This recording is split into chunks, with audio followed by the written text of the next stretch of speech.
There will be plenty of joggers and runners today on the streets of Boston. It is the 117th edition of the world's longest running marathon. Jeff Glor caught up with one of the race's most durable runners. Jeff, good morning. Charlie, good morning to you. When the Boston Marathon began in 1897, there were 18 runners. Today, there are more than 20,000. One of them is a man named Amby Burfoot, a winner from the past who is still inspiring runners of the future.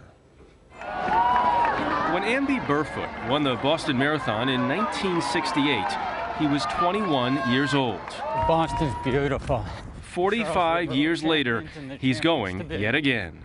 Your training runs these days, or how long? Oh, this last week, they're about 40 minutes. Burfoot, now 66, has been running marathons for 6 decades, and it's not a stretch to say both he and his sport have aged very well. Are you surprised at how far marathons have come?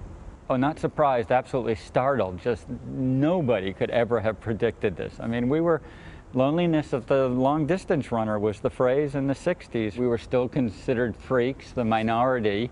What do you know? Now we're much more part of the mainstream. We fought for recognition for this sport for a long, long time. The first running boom came in the 1970s.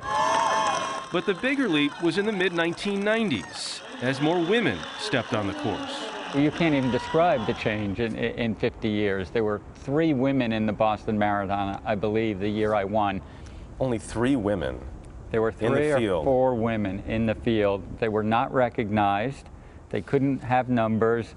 They didn't receive prizes or trophies or anything at the end. They were bandits. Today, they're part of the tradition. Of the nearly 27,000 registered runners in Boston this year, more than 11,000 are female. I haven't won a lot of marathons. This is the biggest victory of my life for sure.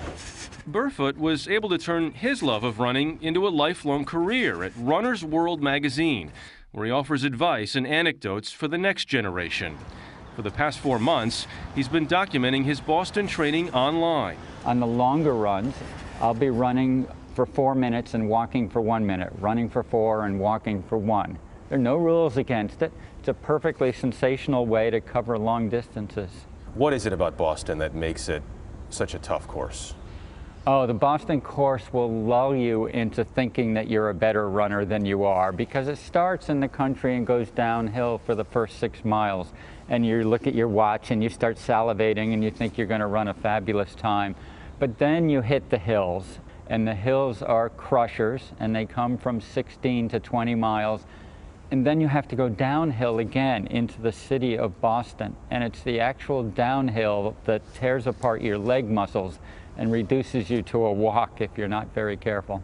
You're hoping for a day just like this? Yeah, really. Cloudy and overcast, cool weather, keep the body temperature down. How are you still doing this? I'd like to say I'm 3 times older than I was when I won Boston, and I'm running 1/3 the mileage. I still got a little fire in the belly. I can't quite put it out, but I'm trying to be smart about my approach to running. That fire in the belly is a good thing. It is a good thing. I wouldn't want it to go out. Maybe it's embers in my belly, but they're still alive, thank goodness.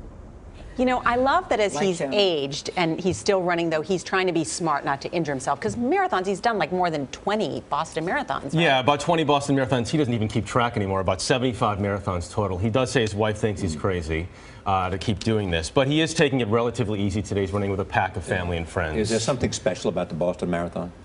The fans in Boston are just extraordinary. They know so much about the race. They have such an appreciation of the race's history, and they are so supportive out there. It's just, there's no other place like Boston on Marathon Monday. And you know something about running a marathon. I do. I ran Boston in 2006. It didn't go all that well. I ran the half in 2005, had a great half. Yeah. So was emboldened, figured I'd run the full, and I collapsed about 18 or 19 miles in. But you finished. But you kept going. Went to a medical tent, got an IV, sat there for an hour while they pumped me full of fluids. Yeah. And you were in your 20s. And I said, I want to go back out. You're right. And I did. Fire in the belly. Well, do you want to do it again? Okay. I will someday, yeah. No, All right.